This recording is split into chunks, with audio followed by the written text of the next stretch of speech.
Assalamualaikum semua. Hari ni saya nak kongsikanlah cara saya buat udang galah masak lemak cili api. Jom kita tengok caranya. Kini kita nak kisar bahan-bahan kita dulu dah. Kita kisar bawang merah, bawang putih, kunyit hidup. Lepas tu ni kita ada cili padi kampung. Lepas tu masukkan serai dan kita tambahkan air untuk kita kisar sampai bahan-bahan kita ni dia hancur lah. Lepas tu bahan kisar kita tu kita masukkan ke dalam periuk. Lepas tu kita nak masak dulu bahan kisar kita ni sampai dia mendidih. Supayanya hilang maung bahan kisar kita ni. Macam bawang, cili padi tadi ke. Dia rasa maung. Jadi saya nak masak dulu. Nak masak dulu sampai dia mendidih. Tapi kalau awak nak terus letak santan tu, boleh je. Tapi saya ni masak dulu deh. Lepas tu kita masukkan santan. Santan ni saya guna santan segar lah. Santan segar yang cair tu. Lepas tu kita tambahkan hasil keping dalam 2 keping. Dan kita akan kacau. Kacau bagi dia sebati santan kita ni dengan bahan yang kita kisar tadi. Lepas tu santan ni kalau kita masak dia, kita kena selalu kacau. Supaya santan kita tu dia tidak pecah minyak ataupun santan kita tu dia tidak berketul. Jadi kena rajin kacau dah. Kita tak boleh nak biarkan atau dia mendidih sendiri dia lah. Jadi kita kena selalu kacau supaya gulai kita ni dia hasil dia comel deh. Bila dia nampak mendidih tu kita akan masuk ke udang galah.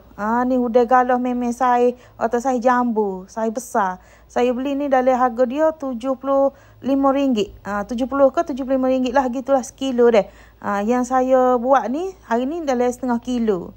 Dah setengah kilo. Tengok udang galah ni kalau yang besar ni 3-4 ekor pun orang kata dah penuh periuk dah. Udang galah ni nampak je besarnya. Tapi kalau kita dah buat kulit dia tu tak besar mana pun isi dia dah. Orang kata nampak je besar ni. Lepas tu kita akan kacau lah. Macam mula-mula tadi lah. Bila kita masuk ke santan tu kita kena selalu kacau dah. Bila kita buat masuk ke bersantan ni. Lepas tu kalau masuk udang galah ni dia kena masak lama sikit. Dia tak boleh macam kita masak udang biasa.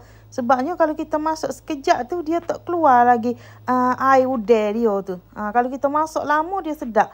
Sebabnya dia tak akan kerah pun isi dia. Macam udang biasa ni kalau kita lama sangat dia jadi kerah isi dia ke. Tapi macam kalau udang galah ni tak apa kita masak lama. Supaya keluar semua air udang tu kita akan rasa kemanisan air udang tu. Dia jadi wangi dia tu sedap lah. Ni nampak warna merah gini ni memang dia tak masak lagi dah. Tambah-tambah saya letak tempat beku ni jadi kena masak lama lah. Ni nampak dia dah mendidih ni. Saya akan terus kacau lah supaya santan kita tu dia tidak berketul. Tambah-tambah kalau kita guna santan segar, memang kena selalu kacau. Kalau guna santan kotak tu, saya rasa mungkin dia kurang macam nak pecah minyak. Dia jadi lebih pada berkering gitu je. Kalau sate kotak ni, kalau sate segar ni, dia ada minyak dia. Jadi kita kena selalu kacau dah. Lepas tu saya nak tambah ke perasa dia, saya nak letak garam. Lepas tu saya nak letak juga sedikit gula. Biasa buat lemak cili api ni, kalau belah orang kata Negeri Sembilan lah, dia tak letak lah gula dah. Macam saya ni buat cita rasa Kelantan, jadi saya letak gula. Biar dia ada rasa masing, lemuk, manis sikit-sikit. Ya jadi orang kata kena lah tekuk ataupun cita rasa orang Kelantan. Ni kita nak kacau sampai dia betul-betul masak dah. Lepas tu akhir sekali ni kita akan tambah ke daun kunyit. Letak daun kunyit ni memang aroma dia akan naik. Dia kata jadi lebih sedap lagi bila kita letak daun kunyit ni. Kalau tak ada daun kunyit tak payah letak pun tak apa. Sebabnya dia dah rasa sedap.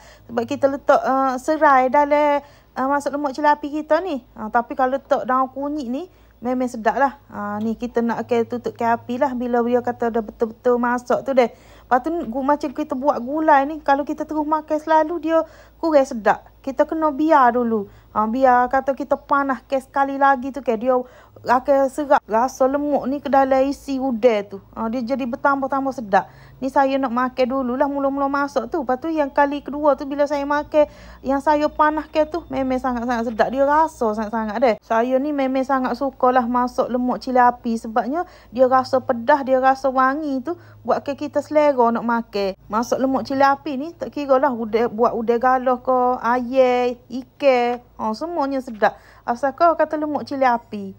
Okeylah, kepada yang dah menonton video saya ni, saya harap jangan lupa subscribe, like, komen dan share video saya. Okey, terima kasih semua.